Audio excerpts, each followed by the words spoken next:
Assalamu alaikum wa rahmatullahi wa Assalamu barakatuh. alaikum. How's everyone doing? Hope your afternoon is good right now. It's a lovely day to get out. Indeed.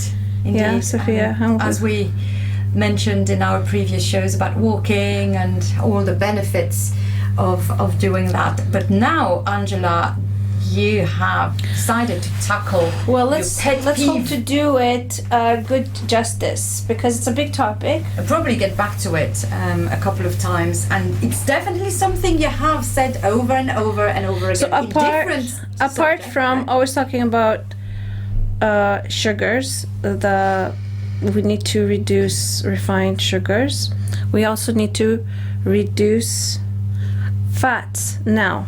No, increase fats. Increase healthy fats. It reduce the bad Reduce fats. unhealthy fats. Yeah, so basically now, sort out all our first fats. we have to talk about the elephant in the room, which is we've been told for decades that saturated fat is not good for you. But like everything else, they never give you context. So a saturated fat, for example, is margarine, right? Which is artificial saturated fat. It's not real. It's not made like that. And then there's coconut oil, butter, ghee, and butter. And now, and as the time goes on, people are realizing that they're not the same thing. Saturated fats that come in margarine, which is trans fats, that's the saturated fat that's really coming out as the bad guy. Saturated fats that are trans means that they are made artificially in a lab somewhere, and then they sell it to us because they want to make money. They don't want all these liquid oils to go to waste, so they found a way to package it. They inject it with hydrogen, and they make it stable at room temperature. So that's why margarine doesn't melt when you leave it on the counter.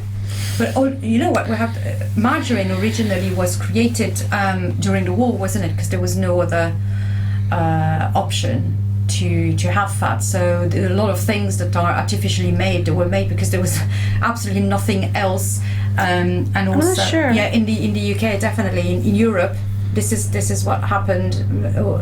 Well, also let's give them the benefit of the doubt. At that time, they There was did no other not choice, know, and they And did also, not yeah, know yeah. what the long-term healthcare damage it will do. Right? I mean, imagine margarine really is like having a plastic put in your body, isn't it? It is It's apparently such dead. one molecule. I keep hearing this. One molecule away from plastic. Yeah. Your body doesn't know what to do with it, and as a result, they've also lumped into the same category as with margarine and anything like it.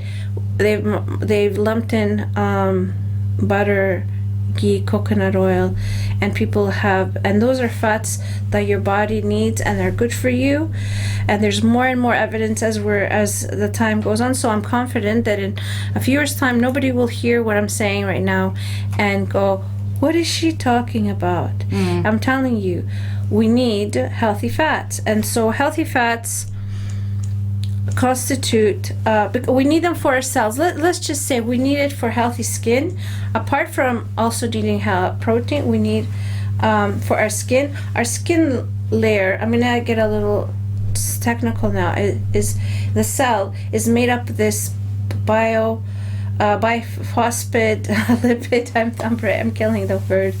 And it's a layer, two layers, the skin of the cell, and it's made from fats. And if you're eating healthy fats, your body will use the healthy fats to make your cell, and it's saturated fat that makes the cell. So we need it. So can you?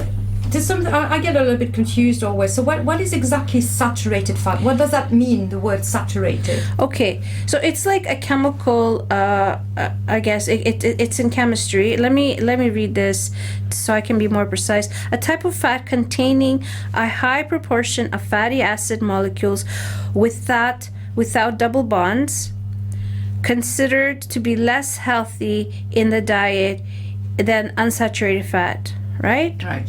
That's what mainstream nutrition. So basically, it's a question of like the that's chemistry been and how it's influenced by the food industry. Okay, they're not independent from each other. The food industry is very much connected to the kind of health information we get given to us.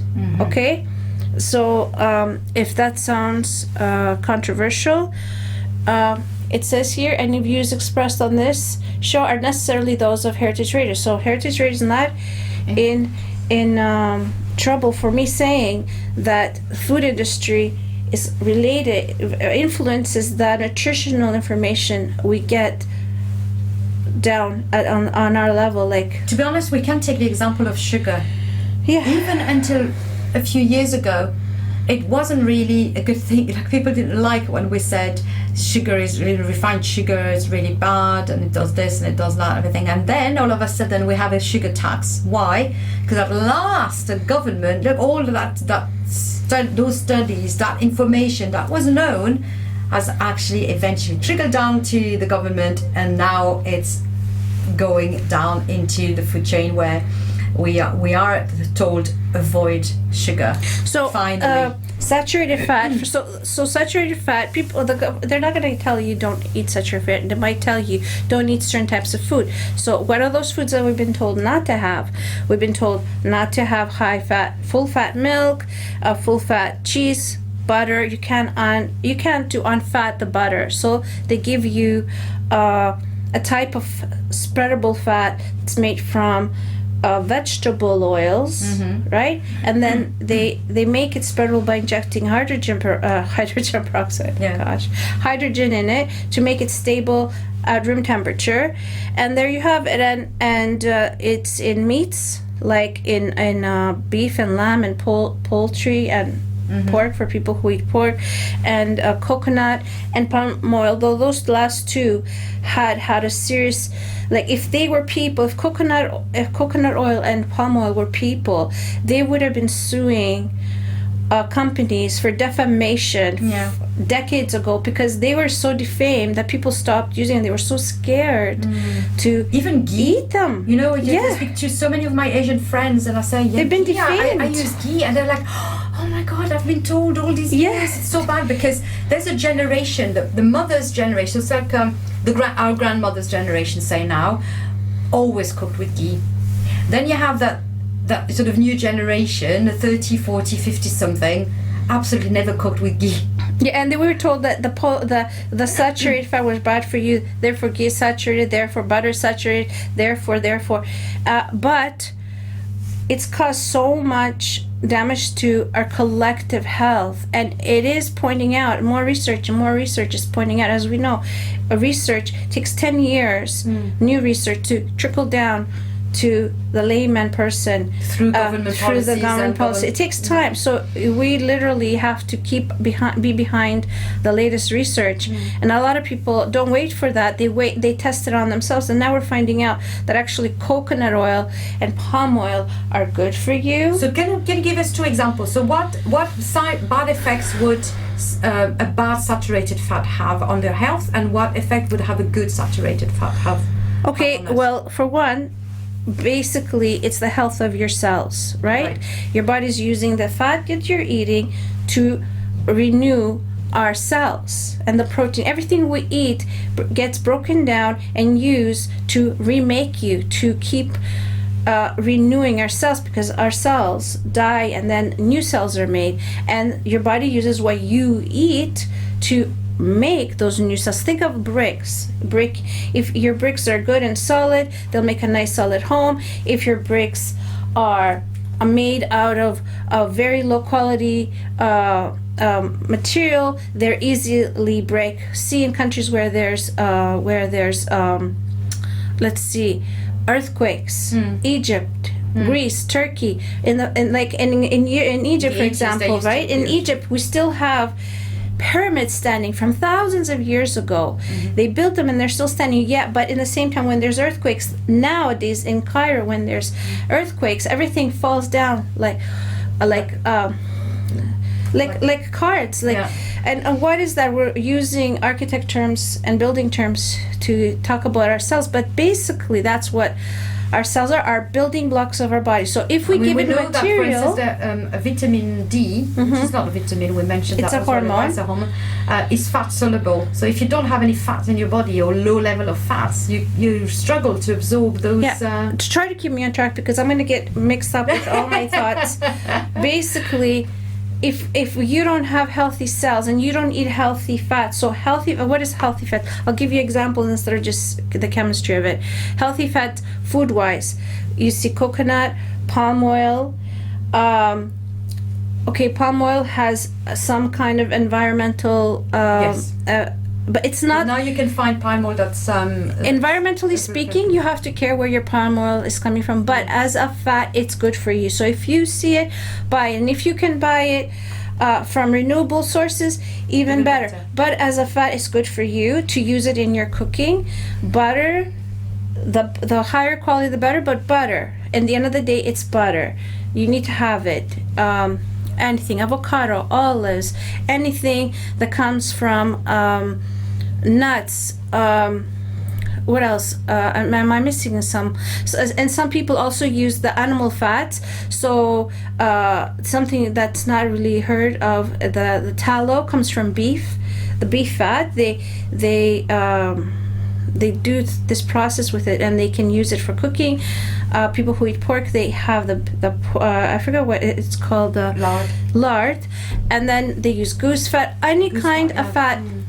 When you render it, that's the proper word, it stays solid at room temperature. Now coconut oil stays solid at room temperature except when it's hot outside, and then it liquefies, but basically normal room temperature it stays solid, and all those fats are good to use, right? And meat is good to eat. Obviously the higher the quality, the better it is for you, because don't forget what the animals eat affects us too. So if your animal that you're getting, your source of animals is full of injected hormones to grow faster, if they're injected with antibiotics because they live in such terrible conditions that they need antibiotics all the time so they don't get sick, if they are fed GMO grains, then the quality of their meat is not good. So therefore when you're eating it, you're not getting good quality meat. So we do have to, this is like a lot of things to unpack, but in its purest form, they should be good for you. Your eggs, they should be good for you, but unfortunately what the chickens eat affects the quality of their egg, therefore affecting the quality of our food. But that doesn't mean you should stop eating eggs. What we need to do is encourage, or I don't lobby with our money, with our fee, how where our food is coming from and what to do about it. Like, yeah, so I'm going again away from the topic because it's such a big topic. So much to cover. So saturated fats versus, so a good unsaturated fats would be olive oil, but any olive oil that's in liquid form, they burn easily, therefore they're bad for you to ingest by heating. It oxidizes quickly, it oxidizes. Yeah. So that it's not good for your body. You need to keep it in a dark glass bottle. Yep. In your cupboard at room temperature. If anyone has money to waste, I propose to them an experiment. You get a beautiful, most amazing olive oil, high quality, in a dark glass. Just amazing. Just make sure you taste it before you do this expensive experiment. And then you get a dropper of rancid oil, just a dropper of it, oil that's just gone off, because you can taste when nuts have gone off. Don't eat them. If you taste they're very bad. Nuts that have that rancid taste, spit them out. It's not wasting food. This is the worst thing you can do for yourself. So take that dropper of rancid oil and put it in the beautiful olive oil, and in no time at all it will make it rancid, because there's a chemical reaction. So you have to protect your olive oil, so therefore you should not be heating it up. If you want to use olive oil and feel like you're eating healthy, cook what you're gonna cook, then drizzle your olive oil on top, right? Or like on your eggs, you can make your eggs with a bit of butter and That's the way we do it in France, actually. We have a thing which traditionally you cook animal protein with animal protein. So, for instance, meat would be fried in butter. Okay, that's a very good way to eggs in I always do my eggs in butter. Yeah, so you do the butter, and then if you want to use olive oil, you drizzle your olive oil on top, and that's how you get the benefit of olive oil and unsaturated or polyunsaturated fats. Like avocado oil is apparently good. Now I can't. I don't know all the unsaturated oils. All I know is that when it's in liquid form and it's exposed to heat and and a lot of these vegetables are extracted by heat and chemical processes, they cannot be good for us. Yeah, you have to, for instance, olive oil, look for cold pressed. So avocado oil also is pretty pricey, but look for cold pressed. Virgin olive oil, I know the industry, there's a lot of tricks in the industry. I mean, you have to practically have a PhD to know what you're buying. There's a lot of mixing going on. You have to find quality sellers. Most of the time, the big companies are not able to bring you good quality stuff because they're too big. They don't know their little parts. So find sellers that if you can. It's quite hard to find. For instance, we love crisps, don't we, in this country? And I don't think you can find crisps that are cooked in anything else than sunflower oil. Well, that's it. They call it sunflower oil and grapeseed oil, and it's organic. No, it's not good for you. It's liquid. If you fry with it, it's not good for you. It hurts your body. It hurts your cell. So what are the manifestations of these illnesses? What you just gain weight, inflammation? Well, happens? a lot of Brain things happen. But if you eat a lot of seed oils are anything. I mean, the vegetable oils are seed oils, right? And then when you see them as margarine, sunflower, safflower, canola, yeah. There's so many, grapeseed, all of them, they're seed oils, okay? And they use chemical and heat most of the time to process them. Now, if they say cold pressed, if somebody is, I would still say, if it's cold pressed, then use it in its raw form like you use olive oil. Don't go cooking it. If you want to fry, seriously want to fry, then you better start figuring out how to get tallow, beef tallow, how to get bacon fat for those who eat bacon. Get yourself saturated fat, coconut oil. It's an expensive exercise because these fats are expensive. I find that since we've switched our fats, we use less of it. And you will use it because nobody's going to get a big fryer full of coconut oil that costs a lot of money to buy. We did actually. Yeah, okay. We did do that. We went a little bit overboard when we still used a deep fat fryer. We actually filled it with coconut, but the amazing thing about it is that it lasted us for a long time. It doesn't go off. Yeah, it doesn't go off. You can clean it. But you can melt it and put it through a filter and clean it. But then I managed to convince my husband that we should really ditch the deep fry, because to be honest, traditionally in France we don't eat a lot of, and even in England. Well, if you want to fry anything, you can pan fry it. Yeah. You know. So now we use an air fryer. Yeah, that's so we even just better. A little bit of oil on it. So if people are worried about their calories, okay, reduce how much fat you use. If you're trying to force your body to burn its fat, yes, reduce, but make sure you use quality fats. Make sure you use quality fats. Yeah, but at the same time, reduce it then. So instead of deep frying your samosas, air fry them and spray them with a little bit, or brush them with melted coconut or melted ghee, or spray them or something with it's better to I would encourage our listeners to actually ask their grandmother how did they used to fry traditionally all of these foods. They most likely will say, well, we used ghee because that was freely available, very easy to make. Even as a kid when I was growing up, the fat my grandmother was using was a type of ghee that they used a brand name, but when I looked into that brand, it was basically ghee. It comes from butter, right? Ghee comes from butter. We're talking about good quality ghee, not the one from the tin, that metallic tin that also taste a little bit funny. No, as long as it says ghee from butter, you should buy it. Yeah. As long as it says, but if it says vegetable ghee, then no, you Yeah. should know. Yeah. The other ghee, like everybody has different budgets, so everybody can go according to their budget, and even the one that's in that tin is still pretty pricey compared to the margarine or the vegetable ghee. They sell them side by side, and people think, oh, vegetables must be bad. No, it's not. It is full of hydrogen. It's toxic for you. So what does it do? Before I forget. Yes. It gives inflammation to your body. Inflammation where you gain weight, where you have problems with your arteries. It even affects your insulin levels. The more higher the inflammation, the more insulin your insulin levels go higher. It's hard. It takes longer to go down. More insulin in your body is stops your body from losing, burning fat, because insulin is a very good hormone to have. We need it for life, but the way we eat now, we're abusing it. So that we have pancreas problems because the pancreas works too hard. Yeah, so therefore, then it leads to diabetes. It leads to heart problems. All kinds of stuff happen when we inflame our body. And what inflames your body? Right now, we're talking about fats. Yes, unhealthy fats. All the seed oils.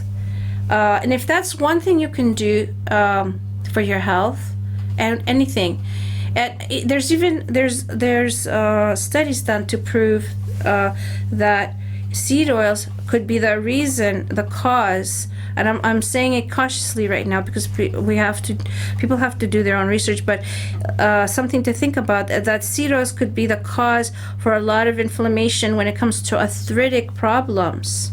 Wow. Right? So they're big, and I don't want to say, oh, it makes sense. No, because a lot of things in the past have made sense, and it turns out that it's not right. So people look into it. But when you're having unsaturated seed oils, on top of it, they're toxic because they've been cooked. You eat them in their form that they're like basically really toxic.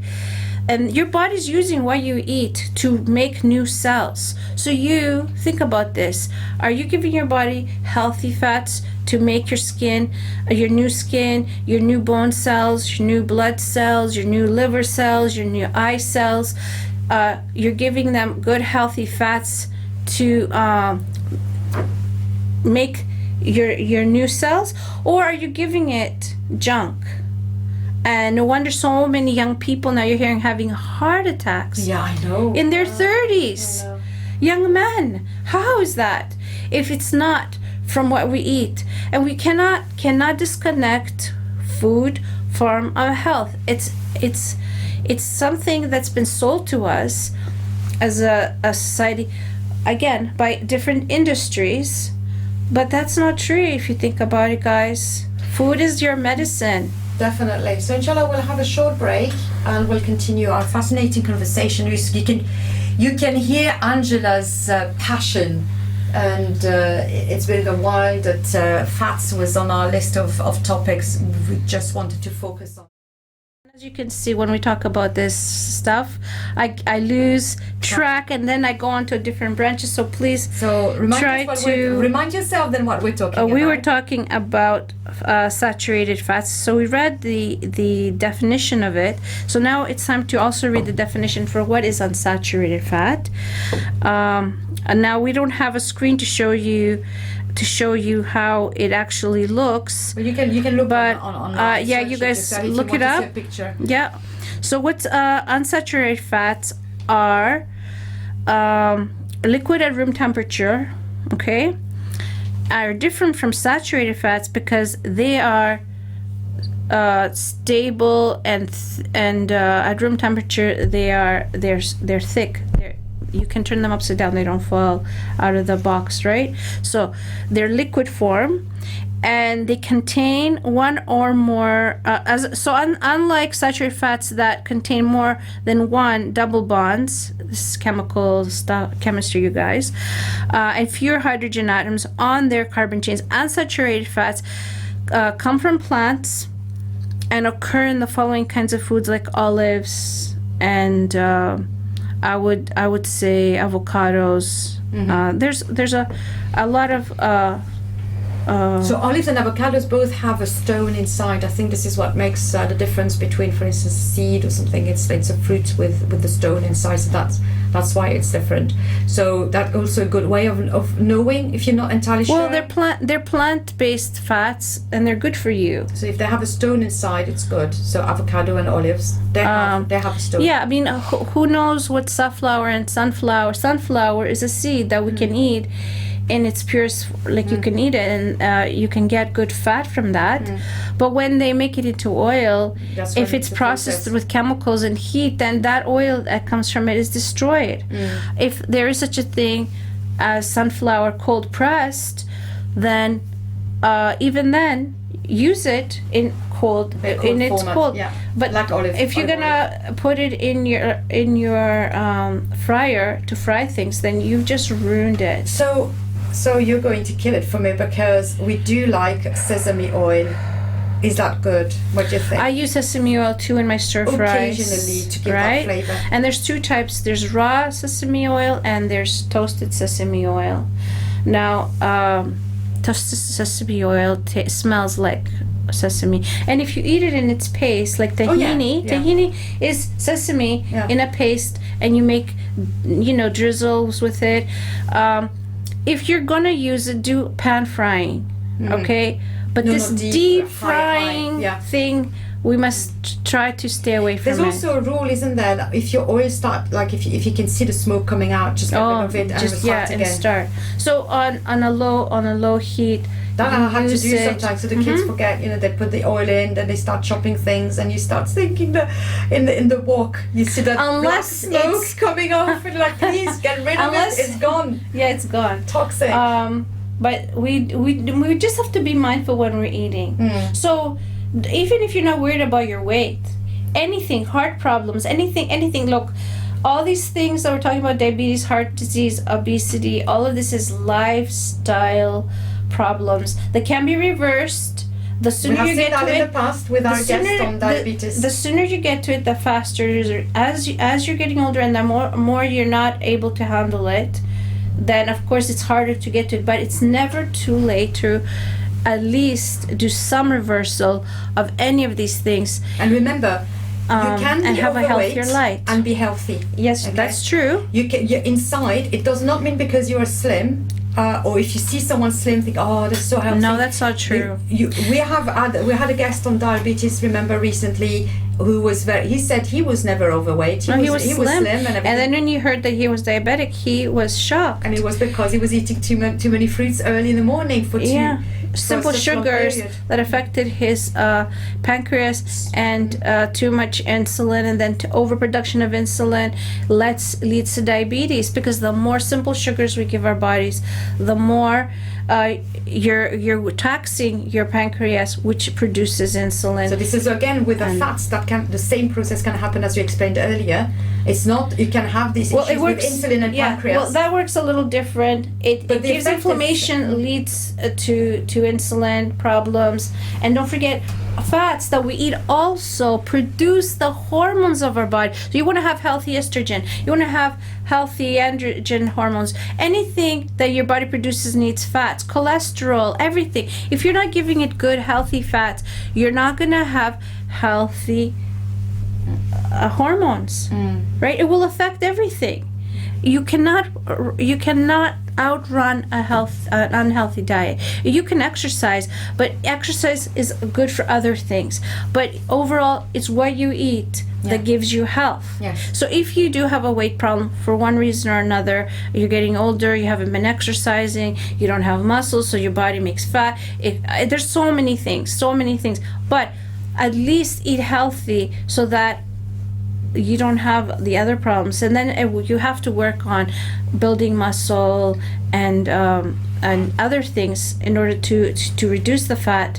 But you need to work on all these things. But the food is so important, because it's every single molecule, every single cell of your body comes from what you eat. So I'm going to mispronounce it again, but Hippocrates Hippocrates.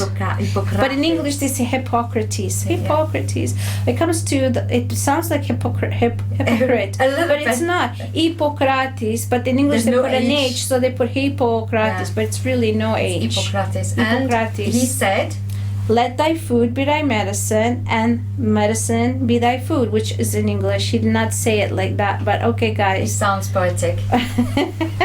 We get the message, basically. Yeah. Food is so important. Your mental health, how it affects, because it affects your hormones. Your hormones are made from what you eat. So if you don't give it good, healthy foods to eat, so now we've been tricked in what's healthy. We've been tricked to believe if something it needs commercial, don't eat it. That's basically, they can win awards for the best commercial, but you really shouldn't be eating it. So I was gonna say to Safiya, I told you to remind me, now I'm reminding myself, if you want a quick and easy spread on your table every day, and it's not margarine, because that's how they sell to you margarine, right? Quick and easy. And now they say, it's better than better than olive oil. Olives are, if they were a person, they would have to take these companies to court because they don't have anybody representing them. So basically, I'm going to give you a quick recipe. You take a stick of butter, you take a cup of the best of olive oil, you wait till the butter is at room temperature, so it's soft, and you mix them together. I suppose you could use a hand blender to do this. Mix them together, and then put them in a container that you're gonna keep on the table. It will be soft. Now, if it's too much for your family, then put it in different containers. Put one in the fridge, one on the table, but it should be spreadable, and there you're getting the best of olive oil, you're getting butter, and it spreads on your bread. I'm going to try and trick my son. You can add salt in it to make it like nice salt. Like he loves spreadable butter of a particular brand, so I could take that block of butter and blend it with olive oil. Would avocado oil work as well? Possibly, it's less strong flavor. Yeah, and avocado also is a high smoking point. That's right. Avocado is it's one good oil you can use for light frying. Light frying. We use this. It's much more expensive, so we only use it like if you have to do a little bit, like a bit of. You realize actually, for instance, things like mushrooms, most vegetables, courgette, and all that stuff. Once you put a tiny bit of whatever you fat, just to give it a bit of flavor and fry it a bit, they release so much water. You actually don't really need a lot of fat in your pan. No, you don't. And we have. For people who are counting their calories. But even like if you don't want to spend too much money, you want to have like those good quality oils. Yeah, exactly. Especially butter at the moment has gone really expensive. And it's one of those things that if you can afford to buy the best from grass-fed cows. There's one brand in the supermarket that you can get which is grass-fed. The Irish one, right? Yes. I forget the name of the brand, but we'll leave that out. Or organic, which is now a little bit less expensive than that particular brand. Try those ones. Try that. Or sometimes what we do is we buy that good quality one for the morning toast, and when we cook, we just buy the cheapest butter. And that comes to mind. That when we bake, when you use a lot of butter baking. Yeah, that's right. You have the cheaper one. Before I forget, just to remind everyone, fat does not make you fat. Thank you. Okay, fat does not make you fat. What makes you fat is a lot of refined carbs that over-textured pancreas that releases a lot of insulin. Collects everything, puts it in your cells. That's fat. Your fat, if you break it down, comes from carbs, sugars, everything. It is controversial to tell you that a lot of overeating pasta, overeating white bread, everything, anything that comes from grains, we overeat it, and then on top of that, we buy it more processed than it used to be processed. If you're gonna eat a lot of refined carbs, then you must. Then you do have to count them. You do have to count them because your body doesn't have, let's say, the brakes on how much you can eat. You can literally eat and eat and eat, and only when your stomach is breaking point you feel that feeling, then you stop eating. You can, if anyone knows about this, it's not because you've stopped wanting them, it's just because your stomach is so distended from the amount of food. Your body cannot, there's no breaks, exactly. Break lights. You continue to want to eat but it. If you you do another test on yourself. You take one day, you eat a plate of carbs. So make a pot of pasta or rice, whatever is your favorite, and eat, or bread, okay, and keep eating, don't stop, and let's see how far you go. And then the next day try the similar, a plate of fat, and try in eating fat. You will see that fat, your body puts brakes on you. It tells you you cannot eat anymore, I've had enough. The same thing with meat. Do the same thing another day with meat, and you will see by doing these little experiments that carbs, and the more refined they are, I mean, who makes their own pasta and their own bread now, right? You can have as many vegetables. You will see that you tend to overeat. So you have to think about what you eat. You have to. It's your health at the end of the day. And don't tell me that we're gonna die anyway, so we might as well eat while we like. That's no way to live life. Yeah, no, true. And we have responsibility as well. Prophet ﷺ has reminded us that our body is an amana from Allah. We have a big responsibility in what we eat, and all our cells have a memory, and this is when Allah tells us that He will put us back together on the day of judgment, and our organs will talk about what we did to them, where we've been, our feet, where we took them, our hands, what we did, our mouth, what we spoke, but also inside our internal organs, what we fed them with. Yes, because the cells have a memory. And one thing I kind of like have I'm not sure how to explain to some people is when people talk about the Prophet's diet, he did not eat even if you take exact ingredients what he was eating back then and you reproduce it now, it's still not the same food. The milk is not the same. Do you know that the Prophet Muhammad ﷺ has a special dua for the milk? A special dua for milk, to give me more of this, whereas for other food is thank you for this, but for milk, more of this. There's a dua for this. But the milk that he was talking about was not the milk we're drinking right now. It's a different thing. It's again, there is an issue with the fat in there. The fat molecules in homogenized milk is equal. They're all the same, and the body does not recognize them, because if you go and buy milk from the farm, which is raw, and it is totally legal. There is a very good, actually a couple of really good farms. But raw milk is the real milk that we're talking about. Exactly, it's raw. It's from grass-fed cows. There are actually cows that are the closest to what used to be in the long past.